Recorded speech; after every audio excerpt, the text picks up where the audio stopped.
think we're live. We're live.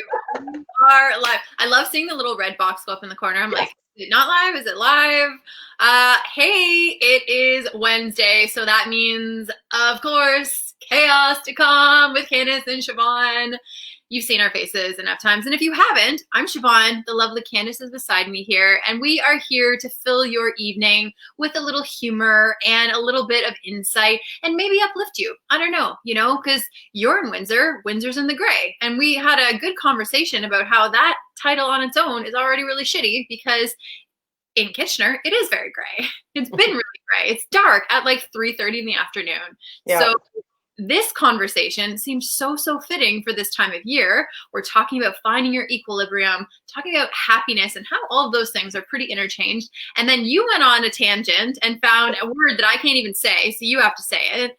Ikigai. Ikigai. Now, if anyone watching is Japanese and they look at me like, I'm sorry. I actually Googled to try to find out how to pronounce it properly. And I saw that in more than one place. I'm like, this has got to be it. So I'm going with Ikigai. And so can I tell? So I don't go on a tangent. Okay. I take offense to this word. You go on a rabbit hole of knowing research. I love research. I love learning. That's why we're a great team, because that's what it's something that that's a nightmare to me. Okay, so let me tell everybody what Ikigai is. Now, if you were to Google Ikigai, you're going to come across the Venn diagram with 4 circles interloping and whatever. Then I came across an image that said, not Ikigai, not Ikigai. And, I'm not in the comments. Let me see. Hi, Wendy. So I saw this image that said, not Ikigai, that this Venn diagram actually does not represent this concept. What Ikigai means, according to my research, okay, so I'm not an expert at this at all. So what I found out that Ikigai is basically, it represents the concept of self-actualization and being aware of, hi Amanda, of you. And actually going through this, it really reminded me of what Siobhan and I put together for our Level Up Your Life program, which we're working on. The 8 principles that I've been talking about, even the Shift Your Life program that we have available and that I've already done. So let me tell you a little bit about it.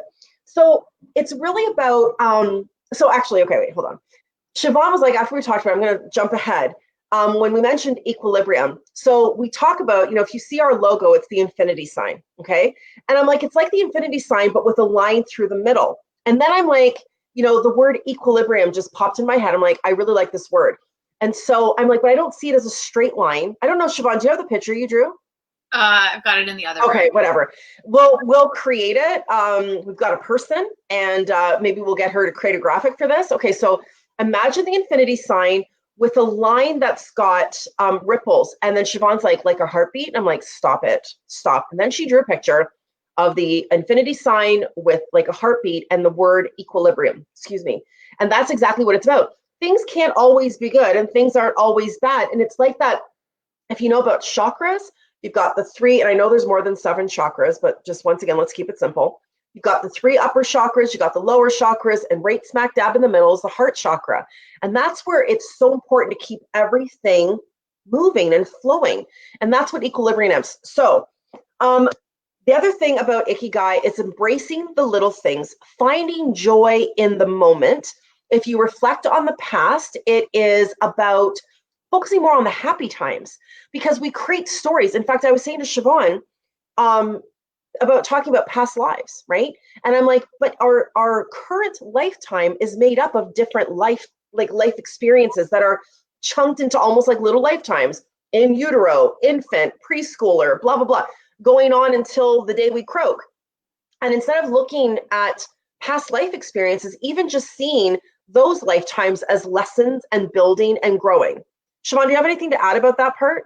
Yeah, no, I love that as a concept. And we've mentioned this before about being present, as we're going to get into. You can't and that's why coming back to your breath is so important, because you can't breathe in the past and you can't breathe in the future. You can only breathe in the present. You can only be in the right here, right now. And as far as development goes, you have these monumental shifts. I believe it's from, and again, don't quote me on any of this, but it's somewhere around the time that you're around 15 or whatever. So who you are at 15, drastically different at 25, 30, 35. And I think this goes somewhere until you're like 45-ish. But these, and I've said this about myself, I'm like, I have lived so many lives already. Like when I think about, you know, different countries I've lived in, different people that I was, who I was at different points. So if we want to talk instead about past lives, you have enough lives within this current life that you don't need to focus on the things, you know, perhaps that came from other points of your life. You've got right here now, and there's enough things to work with. And the remnants of those aspects of your lifetimes. And, you know, we go into great detail when we did Pandora's box, right? All the things we tuck in, but that's a whole other conversation. Let me get back to Ikigai. The other thing that's really cool about Ikigai, it's not just about happiness. It's much deeper than that, because the reason why we saw this equilibrium is because no matter where you are, the up or the down or the kind of in between, that the equilibrium is a way to see that you're balanced. And that's what equilibrium is all about. What did I say? Sorry, I have the definition. I thought it was perfect. A state of balance due to the equal action of opposing forces. So up, there's a down, right? Just the law of gravity. But in the middle, there's an equilibrium. So it's like, you know, I'm going to share a quick story that, you know, life is very interesting right now. I have these moments of being like, I'm feeling really stuck. And I believe COVID is part of it. I think just a lot of things are creating this feeling of being stuck. I don't know if anyone else is experiencing that. And then all of a sudden, something came into my world. And it's this amazing possibility that I've gotten super excited about that'd be life-changing. And in my mind started thinking through all the what ifs, like, oh, I was excited. And then I dropped down. I was like thinking about all the, oh, I don't know, what if this happens and it's too big? And what about the kids and blah, blah, blah, blah, blah. And then my equilibrium state said, in this moment, do the first thing. Nothing else is beyond that. Just do the first thing and be in the moment. And I also thought that even if it doesn't work out, whatever this exciting thing is, which I'm not able to tell right now, even if it doesn't work out, then what I've done is I took a chance. I said yes to universal awesomeness. And maybe it showed me possibilities, right? And I need this so bad. Siobhan, you don't have to share the details of your stuff, but just yesterday, I told Siobhan, I said, but in this moment, things can change really quickly. And didn't something cool happen to you? Yeah, Candace and I, again, we talk so much off screen. It's ridiculous. I know, it's really a lot. We're always very similar on what's going on. And I was really having a hard time. Just a lot of things that were going on, not excited, totally apathetic in my life, not feeling inspired by any of these things. And Candace was like, you know, just again, it's the ebb and the flow. Like you're down here right now, but like that energy is moving and things can change on a dime. And again, not things we can get into just yet, but sure enough, after some very interesting conversations and collaborations that I had this afternoon, there's some wild things that are coming for me, which inevitably will be us in the very, very near future. And again, so it was that ebb and that flow. And I love what Wendy's saying here. Like, I believe that the different therapies, you get stuck with traumatic issues at certain ages. And this is really important. And Wendy, if you remember with Pandora's box, and for anyone who haven't done it, there is a point in our meditations where we have a conversation where we see a younger version of ourselves. Yes. And a lot of times it's just showing that younger version that may have been stuck, that here's where I am today. It's okay now. You're here to protect me, because that's what happens with trauma. Trauma is there trying to protect us. So whatever that stuck point is, we can't move forward. So we're stuck. So being able to show that younger version of yourself that here's where I am right now. It's okay. Thank you. I love you. I appreciate you for everything that you've done for me, but it's okay for you to step back a little bit right now, because I'm okay. Yeah. And again, that's part of a very deep healing process. But yeah, in terms of the equilibrium and how Ikigai falls into it, it's fantastic. It really is. Like, what was really exciting to me is to see that it is exactly what we were talking about. And I felt like, so I was going to say, back in 2013, for those of you who followed me for a bit, you know that I had a huge break. Huge. And yet I like to see it now as a breakthrough. Oops, sorry. And but at the time I was in a really dark place. And I slowly started coming out of it. And these 8 principles kind of came to me when I look back, like, how did I get from being there to here? The way that I've been living my life, and yes, not all the time, because I definitely stumble and get into states of, like I said, feeling stuck and being, oh, woe is me. And, you know, and I really have to look at, what am I resisting? What do I want? We're going to talk about that in a minute when you think about what's underneath happiness. But I like that I think I've maintained an equilibrium, a sense of this balance that I can accept. And that's a key thing. If you are resisting where you are, then you're not accepting that this is the reality that you're experiencing. Like, you cannot change COVID. You can't change it, but you have the ability to stay home, wear a mask or not wear a mask, or go around all your family members and all your friends. You have a choice, right, to do what you want to do. But the fact that COVID exists and has changed our world, the economy, your friends, your family's lives, you have no control over that. So the equilibrium comes from acceptance. But there's and whatever that may be. Go.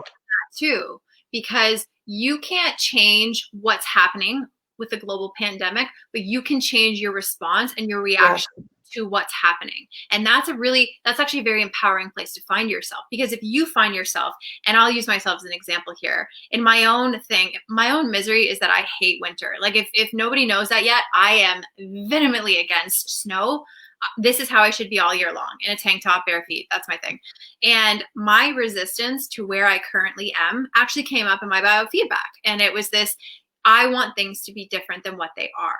And that's causing me to feel quite depressed, because trying to change the fact that the countries I want to go live in are closed, and you can't work at a retreat center if people can't book a retreat. So rather than make myself miserable, which is what I tend to do when I go, fucking winter, I hate this country, blah, blah, blah. I do that all of the time. I'm a peach in the wintertime here. But rather than do like the acceptance, as we talked about, it's like, well, what do I love? What can I change right now? I can change my attitude. And when my attitude sucks, it means that everything around me feels like it sucks too. Because I'm not looking for the good things. I'm only looking for a reason to be pissed off and miserable. And I find it real fast. So it's such a great concept to be like, okay, well, what can you control? You can control your attitude.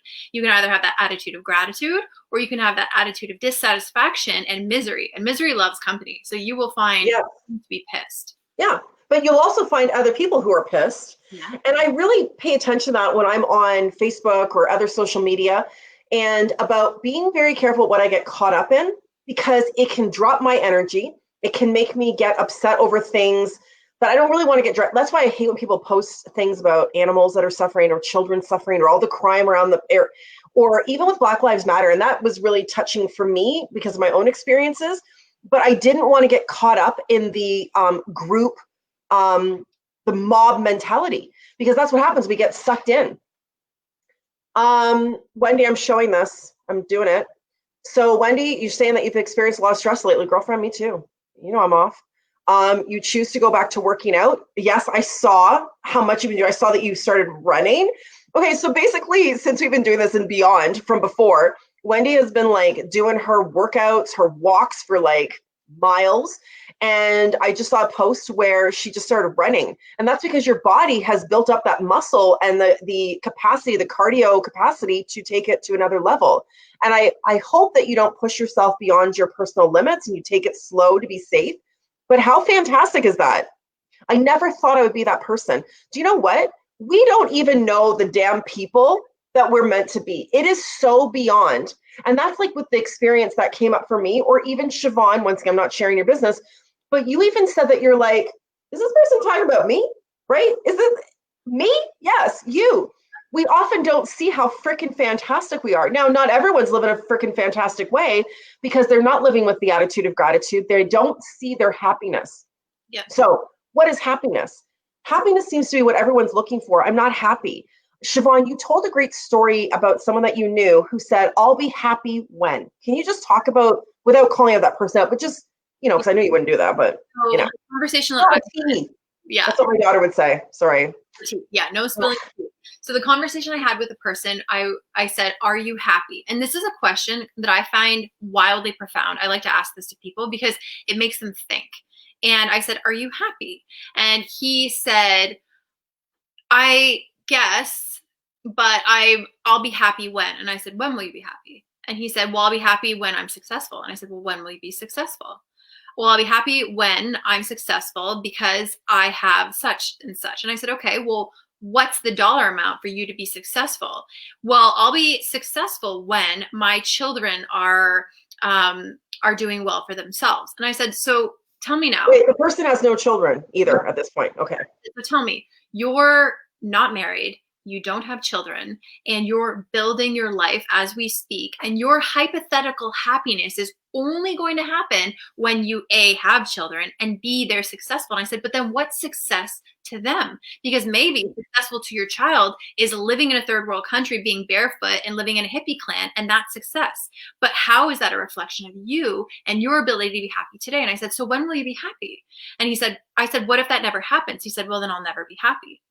And I'm being a bit of a dick about it, but I was like, that's not, no, I'm like, because you held up a mirror to him and you showed, does this make much sense? And a lot of people do that without even that specific story, but just, you also told, sorry, I remember everything you say about your Irish dad telling, about the saying. And so you have to share that. And that's okay. Listen, Roseanne just said she's so guilty of that mentality. I have been there too. And in fact, let me be straight. Sorry, Siobhan, one second. In this moment, I am like telling myself, I'm sure you've heard me say about my 5-year promise. My 5-year promise was to see if I could leave teaching. I wanted to promise myself that I would leave teaching. I'm not getting into anything about teaching. It's not, I never want to seem like I'm not happy with my career. It's just that I've outgrown it and there's something more and my soul is calling me, and it literally is almost painful. But I gave the 5 years because of my children. I wanted them to get out of high school and start their lives and be secure.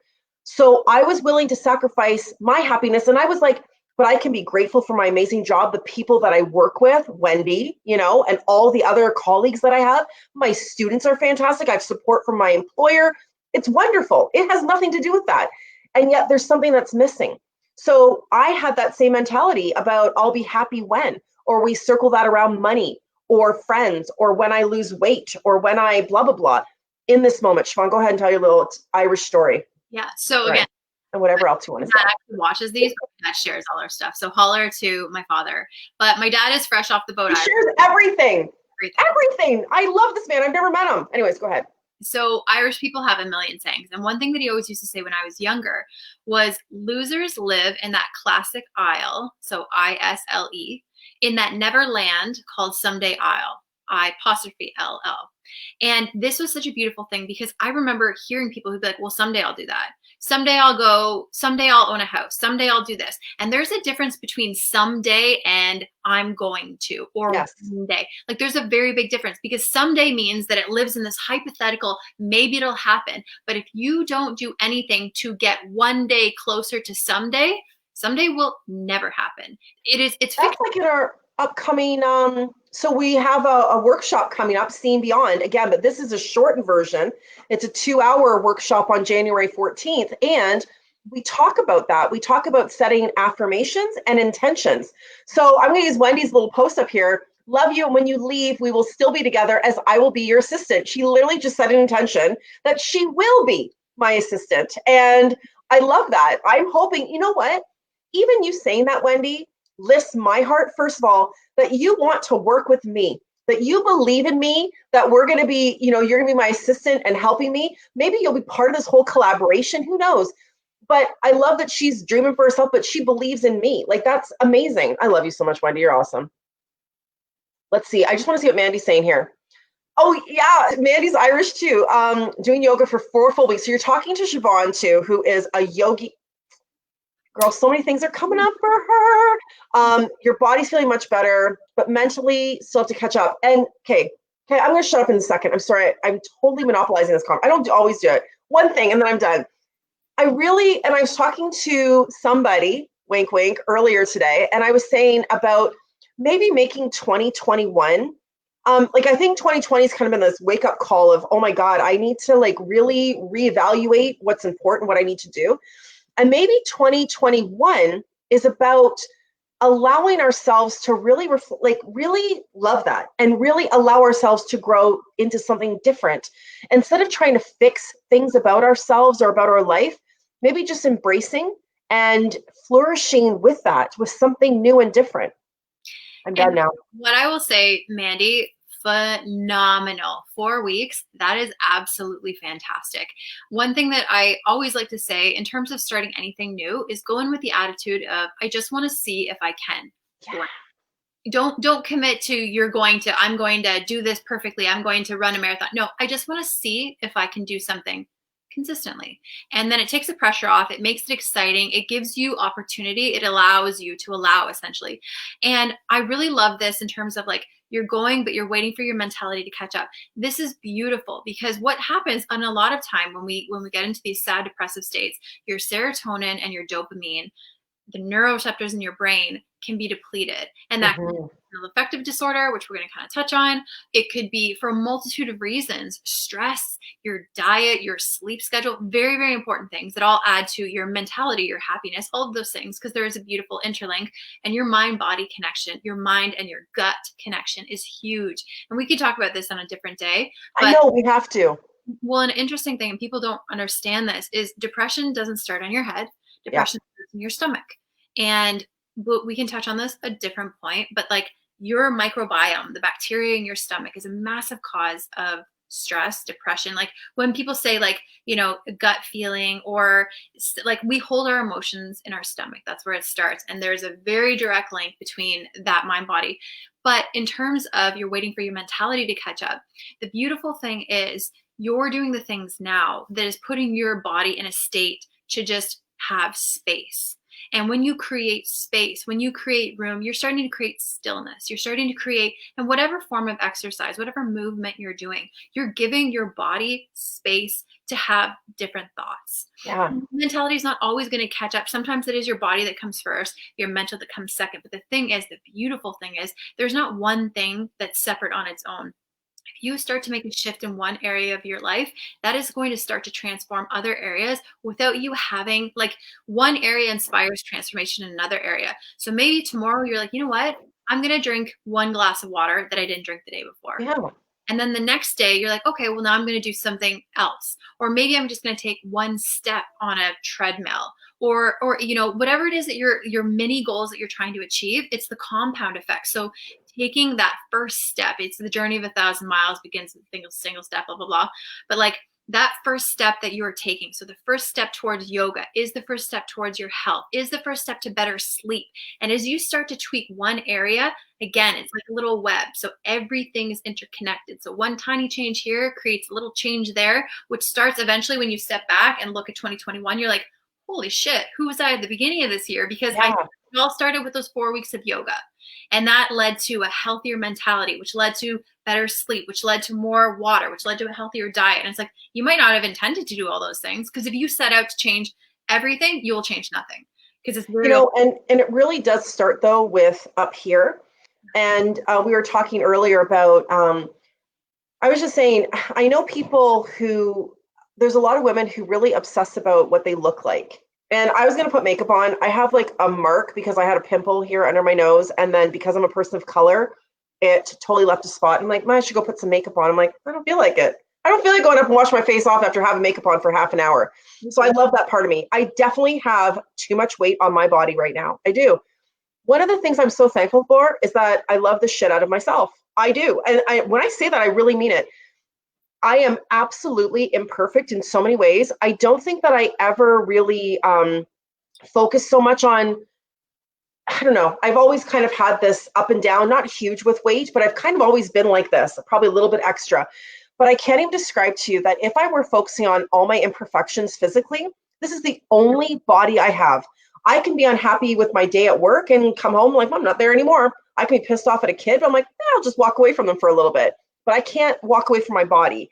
And so I want to suggest that Hi, the Vicky. way to begin is being, hi, Vicky, is being really gentle and loving with you. And that doesn't mean to not drink the water and not like to keep feeding your face with junk food. I mean, all that's it's not going to make you feel good anyways, but be gentle and love this vessel that you're in. It's the only one you're going to have. So love the crap out of it.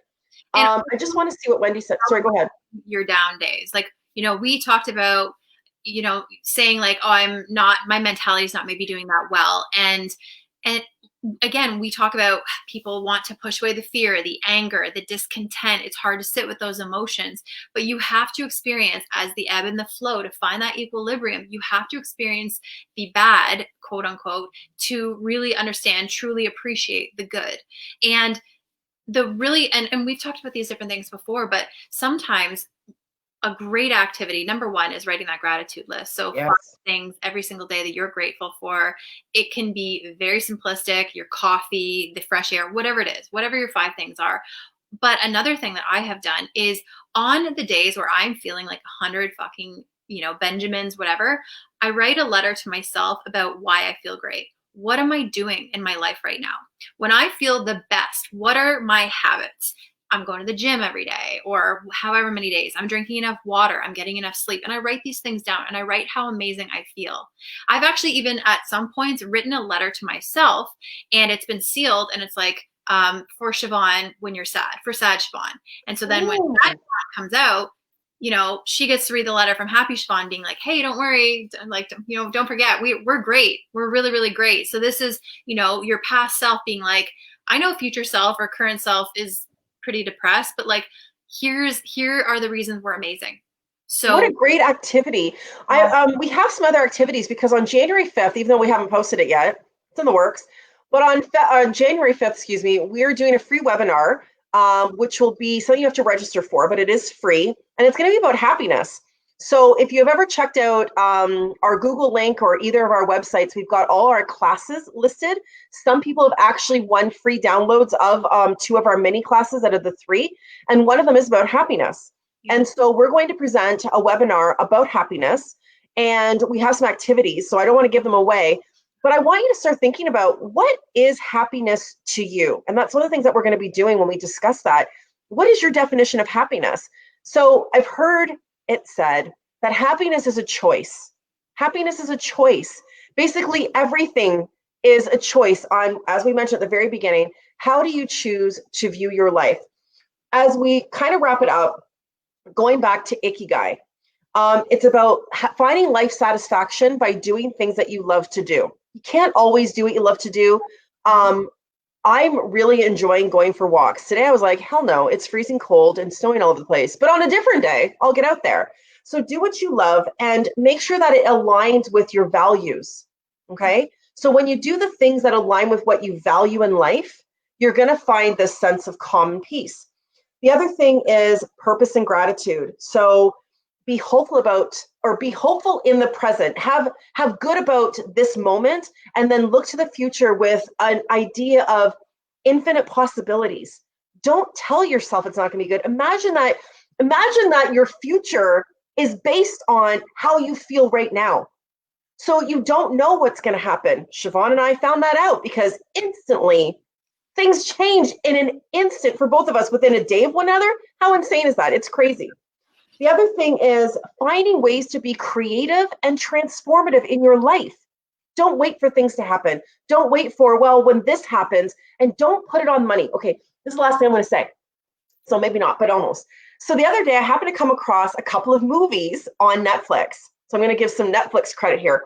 One was called Juanita, and it had Alfre Woodard in it, who's a well-known actress, but this was a really low-key, I see all these posts, okay, hold on.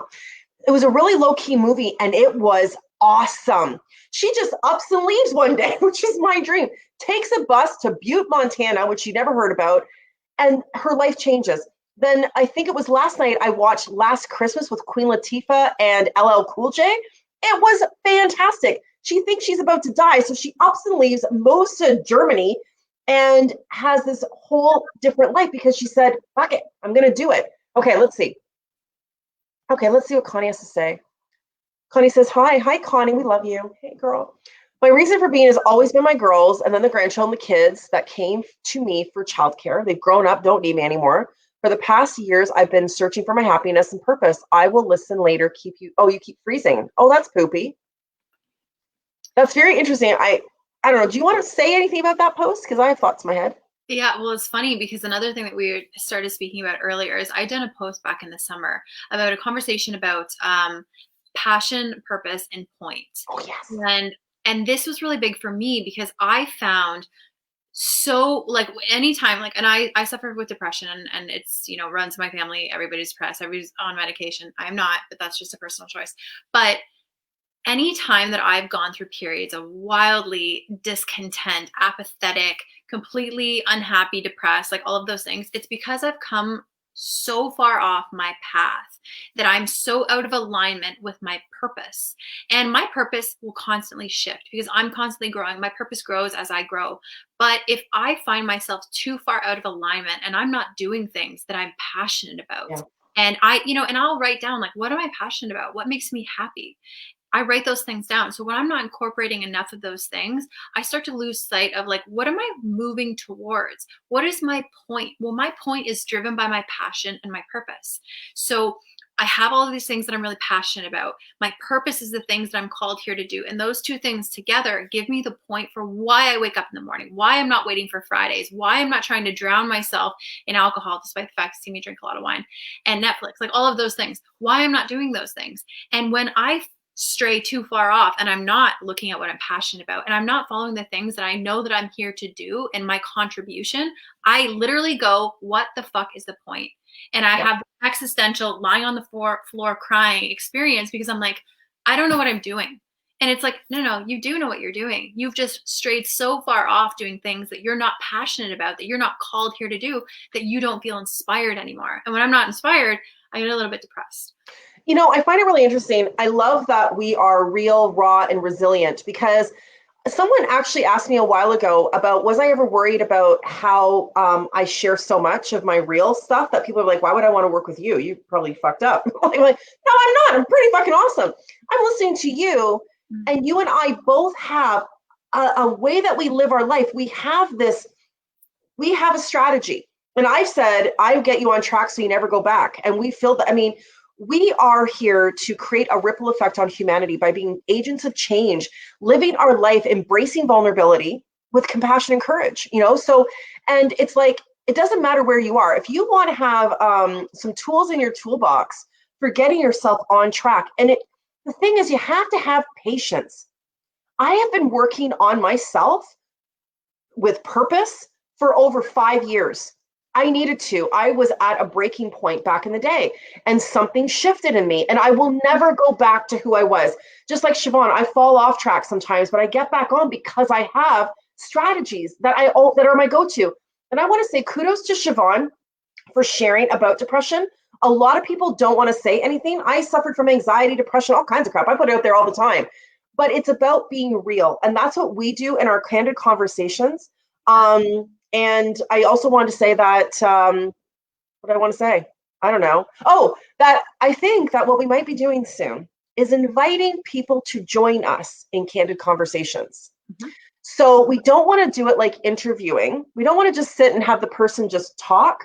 We want to have someone else join us in a candid conversation. So we will be posting soon, and we're looking for people who feel they have magic to share, some words of wisdom, a belief that they have something to offer, and we want to talk about it. So once again, if you guys have any topic ideas, please let us know.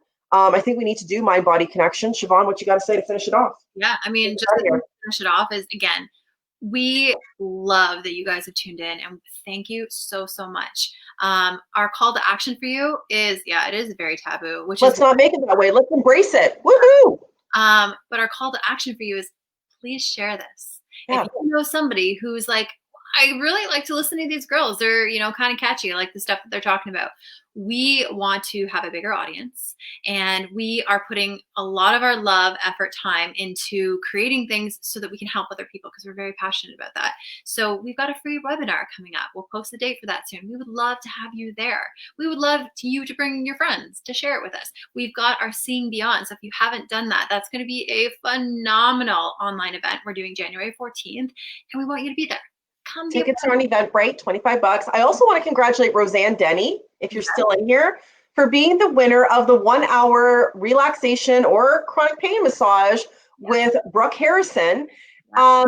Congrats to you, and Merry Christmas. I was like, how come more people, and I don't know if we're not friends on Facebook. I'm not sure, because it showed a lot of shares. But I don't know if you didn't tag me, if I missed it. But I appreciate all the people who have been supporting us. And we do want to grow. And we don't want to grow to make, I would love to make, remember I said I want to be a bajillionaire one day. But what it's really about is we are guided by our hearts, and we are creating awesomeness. And we want to share it. We want to share it with the world. So anyways, this concludes our discussion about Ikigai and happiness and finding your equilibrium. Okay. Heartbeat. Love you guys. Have a great night. See you next week.